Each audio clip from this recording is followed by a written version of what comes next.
Hello friends, आज हम लोग सीखने वाले हैं कि VB.NET में डेटा के टाइप्स क्या होते हैं। ठीक है, तो सबसे पहले ये समझना ज़रूरी होता है कि वेरिएबल्स क्या होते हैं। उसके बाद हम लोग देखेंगे कि डेटा के टाइप्स का मतलब क्या होता है। ठीक है, तो जैसे आप यहाँ पे डेफिनेशन देख सकते हैं, मैंने लिखी हुई है, variable is the address of memory location whose value can be changed during the program execution.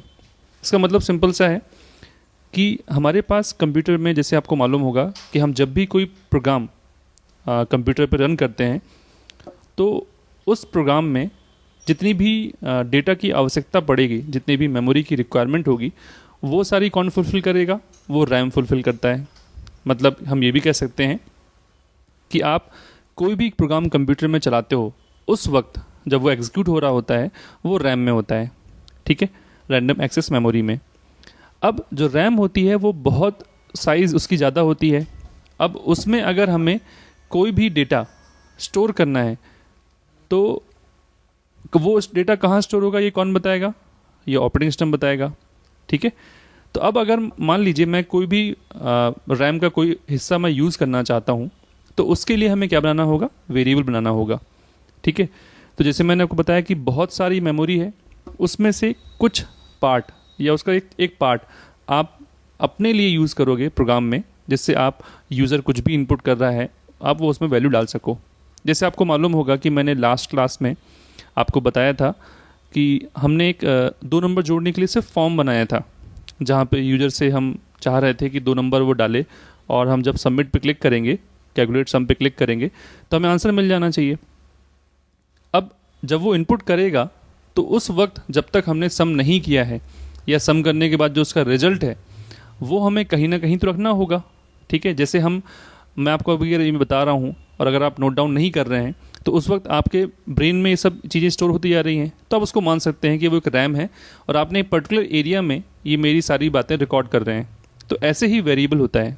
ठीक है, अब दूसरा मैंने पॉइंट लिखा है, जैसे बहुत सिंपल सा है कि variable is one which is not constant.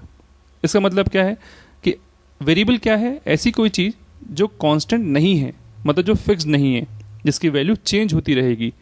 ठीक है, जब मैंने कहा 2 नंबर जोड़ने का प्रोग्राम बनाया तो उसमें आप कोई से भी 2 नंबर डाल सकते हैं।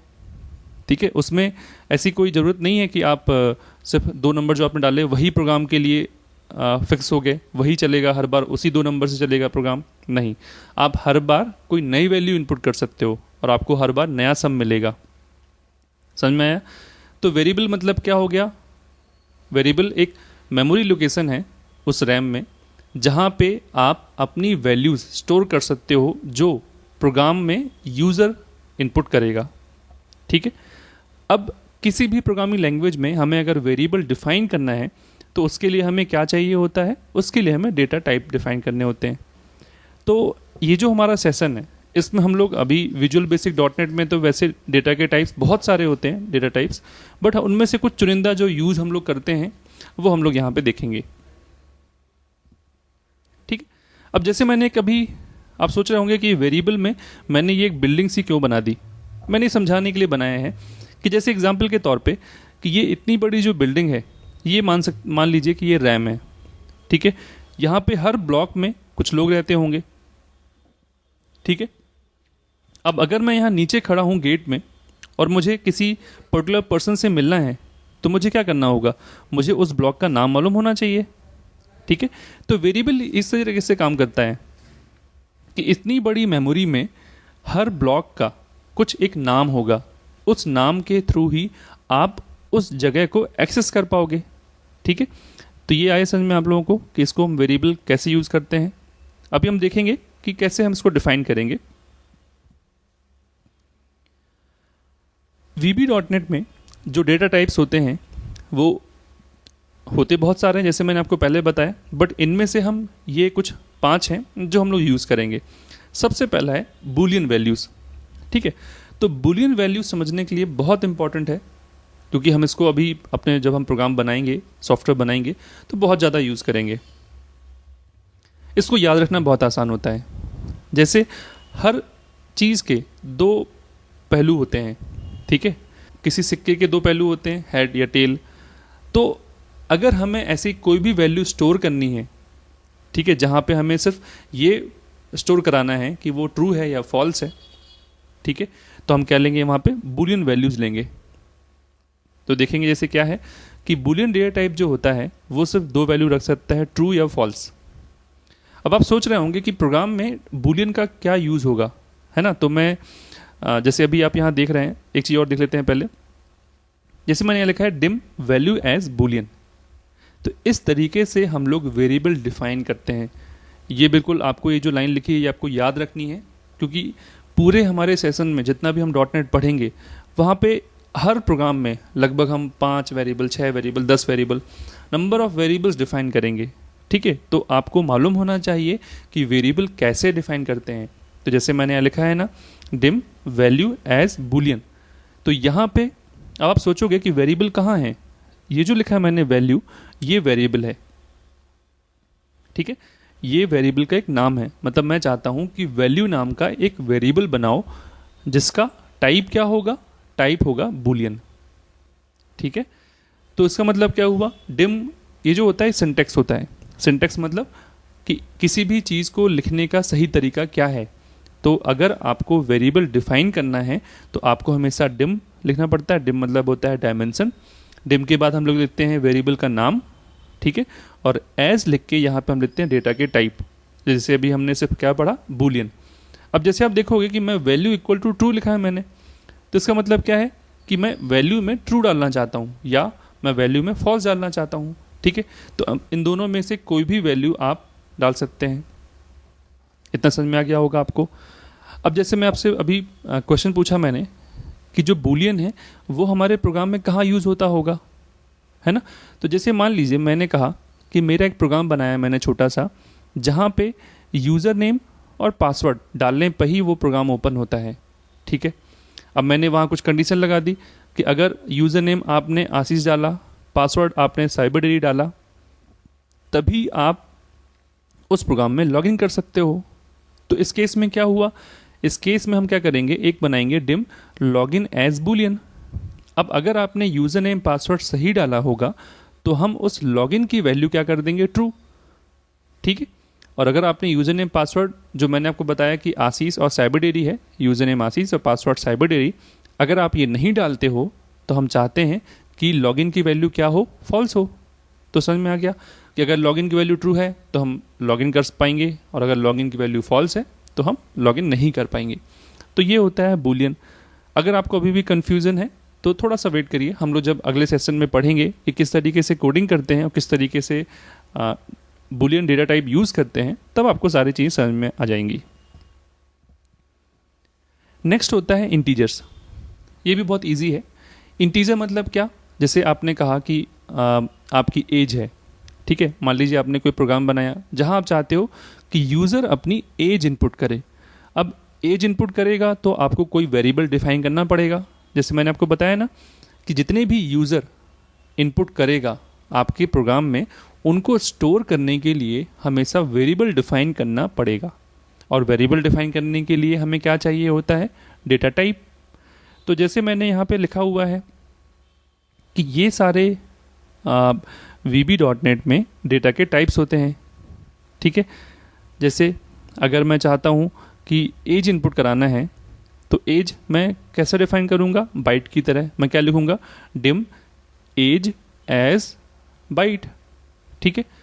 अगर मान लीजिए जैसे यहाँ लिखा है ये करोड़ों में वैल्यू है, अगर आपको बहुत बड़ी वैल्यू स्टोर करानी है, जैसे आप अगर KBC का गेम बनाना चाहते हैं और उसमें जो विनर है ना, उसको 7 करोड़ रुपए जिताना चाहते हो, तो अगर ये वैल्यू हमें स्टोर करानी है तो हम डेटा टाइप कौन सा यूज़ करेंगे, इंटीजर। और अगर उससे भी बड़ी वैल्यू स्टोर करानी है तो आप क्या लिख करोगे, वहाँ पे लॉन्ग लिखोगे, ठीक है। तीसरा जो डेटा टाइप होता है जो हमें पढ़ना है वो है फ्लोटिंग पॉइंट नंबर्स। अब हम चाहते हैं कि कभी कभी यूज़र जो है वो इनपुट करता है, वो फ्लोटिंग पॉइंट में इंटर करता है नंबर। मतलब जैसे मैंने कहा कि मुझे एक ऐसा प्रोग्राम बनाना है जहाँ पे स्टूडेंट अपनी परसेंटेज इनपुट कर सके। अब परसेंटेज इंटीजर के फॉर्म में तो नहीं होगी, क्योंकि इंटीजर में हमेशा होल नंबर स्टोर होते हैं। मैंने बोला कि अगर मेरे परसेंटेज है 78.9, तो 78.9 इंटीजर में स्टोर नहीं होगा, ठीक है। क्यों, क्योंकि इसमें फ्लोटिंग नंबर है, मतलब 0.9 दशमलव वाली वैल्यू है। तो जब भी दशमलव वाली संख्याएं होती हैं वहाँ पे हम क्या यूज़ करते हैं, फ्लोटिंग पॉइंट नंबर्स। तो हमारे पास कौन कौन से हैं, सिंगल है, डबल है और डेसिमल है, ठीक है। उसके बाद है स्ट्रिंग एंड कैरेक्टर्स। कई बार यूज़र, हम चाहते हैं कि यूज़र इनपुट ऐसा करे, जैसे यूज़र को अपना नाम डालना है, ठीक है, यूज़र किस स्कूल में पढ़ा है हमें वो इनपुट कराना है, ठीक है, या यूज़र किस सिटी में रहता है हमें वो इनपुट कराना है। जैसे हमने आपको पिछले सेशन में जब एक फॉर्म बनाया था तो वहाँ हमने स्टूडेंट का रजिस्ट्रेशन फॉर्म बनाया था, ठीक है। अब उस रजिस्ट्रेशन फॉर्म में ध्यान होगा आपको कि हमने सिटी भी इनपुट कराई थी, उसका नाम इनपुट कराया था। तब ये सारी चीज़ें कहाँ स्टोर होंगी, जब हम वेरिएबल को एज ए स्ट्रिंग डिफाइन करेंगे, ठीक है। उसके बाद डेट। तो अगर आपको डेट स्टोर करानी है, जैसे मान लीजिए यूज़र ये डालना चाहता है कि उसका डेट ऑफ बर्थ क्या है, ठीक है, तो आप क्या करोगे, उसको एज ए डेट डिफाइन करोगे, ठीक। तो डेट डेटा टाइप में क्या होता है, इसमें डेट और टाइम की वैल्यू स्टोर कर सकते हो। जैसे मैंने यहाँ लिखा हुआ एग्जाम्पल के तौर पे डिम टुडे एज डेट, ठीक है। क्या लिखा है हमने, dim today as date equal to now. Now एक फंक्शन है पहले से VB.NET में बना हुआ। जब हम ऐसा लिखेंगे तो जो करंट डेट और टाइम होगा वो कहाँ आ जाएगा, टुडे में आ जाएगा, ठीक है। चलिए, तो अब हम देखते हैं कि जो हमने डेटा के टाइप्स अभी पढ़े और वेरिएबल बनाना हमने देखा, उनको हम यूज़ कैसे करेंगे। तो एक बहुत सिंपल सा प्रोग्राम बनाना चाहते हैं अभी कि यूजर से हम उसका नाम इनपुट करवाएंगे, ठीक है, और नाम इनपुट करने के जैसे ही वो सबमिट पे क्लिक करेगा, बटन पे क्लिक करेगा, तो हम चाहते हैं क्या हो जाए, वो सिंपल सा वहाँ पे लिखा आ जाए हेलो और उसका नाम, ठीक है। तो उसके लिए हम सबसे पहले एक नया प्रोजेक्ट बना लें। तो फाइल में गए, न्यू प्रोजेक्ट पे क्लिक किया, यहाँ पे हमने लिखा इसका नाम हेलो वर्ल्ड और ओके पे क्लिक किया, ठीक है। ये ध्यान रखना चाहिए हमें कि ये विंडोज़ फॉर्म एप्लीकेशन यहाँ पे सेलेक्ट होना चाहिए, और ओके पे क्लिक किया। ये हमारे पास फॉर्म खुल गया। सबसे पहले हम क्या करेंगे, यहाँ पे सारे कंट्रोल्स जो हमें चाहिए हैं, जैसे लेवल 1 चाहिए हमें, एक बटन चाहिए हमें और एक टेक्स्ट बॉक्स चाहिए हमें, ठीक है। लेवल 1 में हमें क्या लिखना है, ये मैंने आपको बताया था, ये प्रॉपर्टी विंडो होती है। यहाँ पे आप क्या लिखोगे, मैंने लिखा यहाँ पे एंटर योर नेम, ठीक है। इस टेक्स्ट बॉक्स में हम लोग क्या लिखेंगे, इस टेक्स्ट बॉक्स में हम लिखेंगे जो भी यूजर इनपुट करेगा। जैसे मैं इसको चलाऊंगा और जो इनपुट करूंगा मैं, वो मैं चाहता हूं कि कहाँ लिखा आ जाए, यहाँ लिखा आ जाए। इसका नाम क्या है, लेबल 2, ठीक है, मैंने यहाँ पे लिख दिया। अभी मैंने यहाँ डॉट डॉट डॉट लगा दिया, तो इससे समझ में नहीं आएगा यहाँ पे कुछ है। बटन 1 में हम क्या चाहते हैं, यहाँ लिखा आ जाए हेलो, ठीक है। अब हम पहले चलाने के पहले इस प्रोग्राम को पहले समझ लें हम क्या चाहते हैं। जैसे मैंने इसको रन किया, ठीक है, यहाँ पे लिखा है ना, मैंने आपको पहले क्लास में बताया था स्टार्ट डीबगिंग, इस पर क्लिक करोगे आप तो ये प्रोग्राम आपका चल गया। मैंने यहाँ पे अपना नाम इनपुट किया पूरा और हेलो पे क्लिक किया तो कुछ भी नहीं हुआ, ठीक है। पर होना चाहिए था जो हमने आपसे बोला कि यहाँ पे मैं नाम लिखूँ, हेलो लिखूँ, तो यहाँ जहाँ पे डॉट्स हैं यहाँ पे क्या लिखाना चाहिए, हेलो आशीष विश्वकर्मा। अब ये चीज़ ऐसे नहीं होगी, इसके लिए हमें क्या करना होगा, कोडिंग करनी पड़ेगी। कोडिंग में वेरिएबल डिफाइन करने पड़ेंगे, ठीक है। तो बहुत सिंपल होता है कोडिंग करना, आप बस देखते जाइए, इसको नोट करते जाइए, आपको भी कोडिंग करते बनने लगेगी। तो सबसे पहले हम चाहते हैं कि जब हम इस पर क्लिक करेंगे, ठीक है, अब थोड़ा एक बार और समझ लेते हैं कि कोई भी यूज़र क्या करेगा, यहाँ पे अपना नाम टाइप करेगा, ठीक है, और फिर इस पर क्लिक करेगा। तो हमें कोडिंग किस पे करनी होगी, इस बटन पे करनी होगी। तो इस बटन पे आप सिर्फ डबल क्लिक करोगे। जैसे ही डबल क्लिक करोगे आप देखोगे ये कुछ कोडिंग वाला पार्ट खुल गया, ठीक है। तो एक चीज़ मैं यहाँ बताना चाहूँगा आपको कि हमारा जो फॉर्म है इसको, या हम कहें कि हमारा जो प्रोग्राम है उसको बनाने के लिए हमारे पास 2 मोड होते हैं। कौन कौन से मोड, एक होता है डिज़ाइनर मोड और एक होता है कोडिंग मोड। तो डिज़ाइनर मोड में हम लोग सारे कंट्रोल्स का यूज़ करके अपने फॉर्म को बनाते हैं, और वहीं जो कोडिंग मोड होता है वहाँ पे हम लोग कोडिंग करते हैं, ठीक है। आप देखोगे यहाँ पे कि यहाँ पे कुछ पहले से कुछ लाइंस लिखी हुई हैं, ठीक है। ये लाइन कौन कौन सी हैं? सबसे पहले लिखा हुआ है यहाँ पे पब्लिक क्लास फॉर्म 1 और यहाँ लिखा है एंड क्लास। तो आपको जो भी कोडिंग लिखनी होती है वो हमेशा इन दोनों लाइनों के बीच में लिखनी होती है। तो यहाँ हम क्या लिखेंगे? जैसे मैंने आपको बताया था कि हम सबसे पहले वेरिएबल डिफाइन करते हैं। तो वेरिएबल डिफाइन करने के लिए हम क्या करेंगे? हम यहाँ लिखेंगे डिम, ठीक है। मुझे क्या डिफाइन करना है? मुझे नाम इनपुट कराना है, तो मैं यहाँ लिखूँगा यूज़र नेम एज, और उसके बाद कैसा मुझे डिफाइन करना है? As string. स्ट्रिंग क्यों ले रहा हूँ मैं? क्योंकि मुझे यहाँ पे नाम इनपुट कराना है, और नाम क्या है? कैरेक्टर से मिलके बना हुआ है, शब्दों से, अक्षरों से मिलके बना हुआ है, ठीक है। तो नंबर तो इनपुट नहीं कराना, ना मुझे ट्रू फॉल्स इनपुट कराना है, ना कोई दशमलव की वैल्यू इनपुट करानी है, तो स्ट्रिंग हम इनपुट कराएंगे। अब हम चाहते हैं कि यूज़र नेम में मैंने यहाँ डिफाइन कर दिया, ठीक है, ये एक वेरिएबल हो गया। अब यहाँ पे आप देखोगे लिखा हुआ है प्राइवेट सब बटन 1 अंडरस्कोर क्लिक। अभी सिर्फ इसी पे ध्यान दें और हम कुछ नहीं देखेंगे, बाकी जो लिखा हुआ है छोड़ दो उस चीज़ को अभी।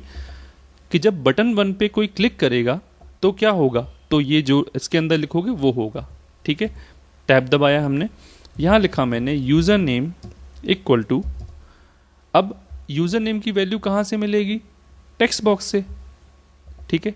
यहाँ आप डिजाइन मोड पे जाता हूँ, इस पर क्लिक करोगे, इसका नाम क्या है देखोगे? टेक्स्ट बॉक्स 1 है, ठीक है। तो यहाँ हम क्या लिखेंगे?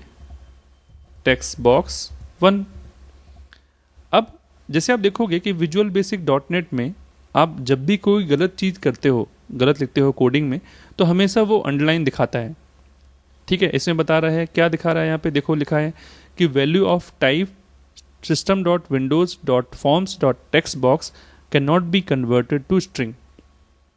अब जैसे आपको ध्यान होगा कि अगर मैं इसमें कुछ लिखना चाहता हूँ या किसी भी कंट्रोल में चेंज करना चाहता हूँ, तो उसके लिए सबके लिए कौन सी प्रॉपर्टी होती है? टेक्स्ट प्रॉपर्टी होती है, ठीक है। जैसे यहाँ लिखा हुआ है टेक्स्ट। तो ऐसे ही अगर मैं चाहता हूँ कि इसकी वैल्यू यूज़र नेम नाम के वेरिएबल में चली जाए, तो उसके लिए हमें क्या लिखना पड़ेगा? टेक्स्ट बॉक्स 1 डॉट टेक्स्ट, ठीक है। तो मतलब क्या हुआ? इसकी वैल्यू कहाँ आ गई? यूज़र नेम में।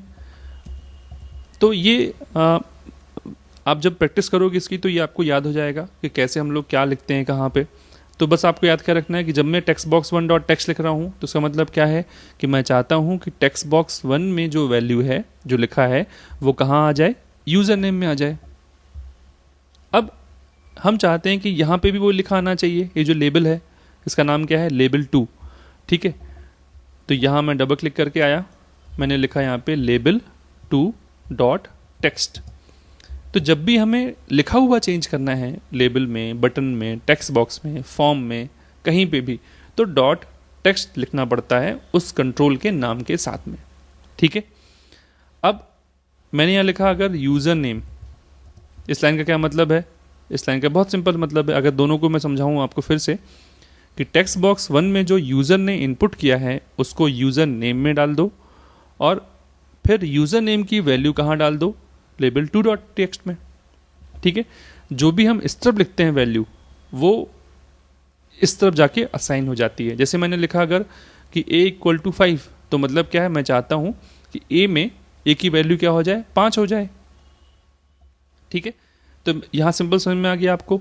चलिए अब इसको हम सेव कर दें। पहले यहाँ पे क्लिक किया और इसको सेव कर दिया। अब हम चला के देखते हैं क्या होता है। मैंने यहाँ पे अपना नाम इनपुट किया और हेलो पे क्लिक किया, तो आप देखोगे यहाँ क्या लिखा आ गया? वही का वही लिखा आ गया। जैसे मान लीजिए मैं कुछ और लिख दूँ यहाँ पे, मैंने यहाँ सपोज लिखा नितिन और हेलो पे क्लिक किया, तो आप देखोगे यहाँ नितिन लिखा आ गया। तो बहुत सिंपल है समझना, ठीक है। बट हम चाहते क्या थे कि हम चाहते थे कि यहाँ कोई भी नाम हम लोग लिखें और हेलो पे क्लिक करें, तो यहाँ पे हेलो के साथ में वो नाम लिखा हुआ आना चाहिए। तो यहाँ पे मैं लिखूँ अगर हेलो यूज़र नेम, तो आप देख रहे हो कि यहाँ पे गलत है। क्यों गलत है? अब जब भी हमें कोई भी चीज़ एज इट इज़ प्रिंट करनी होती है, तो उसको हम लोग इन्वर्टेड कॉमा में लिखते हैं, ठीक है। तो आप देखोगे यहाँ से लाइन चली गई, तो ये क्या हो गया? इसको हम लोग बोलते हैं, जब भी आप देखोगे डॉट नेट में कोई भी चीज़ जो इन्वर्टेड कॉमा के अंदर लिखी गई है उसको हम लोग बोलते हैं कि वो एक स्ट्रिंग है। क्या है? String, STRING, string. ठीक है। अब बात आएगी कि आप यहां भी ऐसे लिख दो, ठीक है, पर ये गलत है। क्यों गलत है? क्योंकि यूजर नेम कोई स्ट्रिंग नहीं है, मतलब यूजर नेम एक वेरिएबल है। ठीक है। अगर मैं एक चीज़ और बताना चाहूँगा यहाँ पे कि ये दो अलग अलग चीज़ें हैं, इन दोनों को आपस में जोड़ने के लिए हम लोग क्या यूज़ करते हैं? ये वाला साइन, ये एम्परसेंड का साइन है, इसको हम लोग क्या बोलते हैं? Concatenation sign. ठीक है, कॉनकैटिनेशन ऑपरेटर भी बोल सकते हैं हम लोग। तो जो कॉनकैटिनेशन ऑपरेटर है वो दो स्ट्रिंग को जोड़ने के काम आता है। जैसे मैं चाहता हूँ क्या? हेलो, और उसके बाद जो यूज़र नेम आपने डाला हो वो लिखा आना चाहिए। अब जैसे मान लीजिए मैंने ऐसा कर दिया, ठीक है, अब मैं चलाता हूँ, मैंने यहाँ लिखा नितिन और हेलो पे क्लिक किया तो क्या लिखा रहा है यहाँ पे? Hello user name. क्यों? क्योंकि ये स्ट्रिंग की तरह आप डिफाइन करें आपने इसको, बट ये स्ट्रिंग तो नहीं है, मतलब स्ट्रिंग है बट मैं ये एक वेरिएबल है ना, ये कोई वैल्यू नहीं है। तो जब हम चाहते हैं, अगर हमने इसको ऐसा लिखा तो देखो यूज़र नेम, जैसे मैंने जब यहाँ लिखा था तो यहाँ पे मैंने इन्वर्ट कॉमा नहीं लगाया था। क्यों? क्योंकि एक वेरिएबल है और वेरिएबल के जब वैल्यू प्रिंट करनी होती है तो उसमें हम इन्वर्टेड कॉमा नहीं लगाते, फिर चाहे उसका डेटा टाइप इंटीजर हो, चाहे वो स्ट्रिंग हो, चाहे कोई भी चीज़ हो। ठीक है। तो इसका मतलब क्या है? हेलो एक प्री डिफाइंड स्ट्रिंग है, ठीक है, ये कोई वेरिएबल का नाम नहीं है, इसलिए हमने इन्वर्टेड कॉमा के अंदर लिखा। एम्परसेंड यूज़ किस लिए होता है? जब दो स्ट्रिंग को जोड़ना हो, और बाद में फिर यूज़र नेम। तो यूज़र नेम का मतलब क्या हो गया कि जो वैल्यू यूज़र ने डाली होगी वो यूज़र नेम में आ गई होगी, और फिर वही यूज़र नेम के साथ में हम इसको प्रिंट करना चाहते हैं। ठीक है। अब इसको हमने सेव किया, अब चलाया हमने, अब यहाँ मैंने अगर अपना नाम डाला और हेलो पे क्लिक किया तो आपका ये प्रोग्राम बन गया। ठीक है।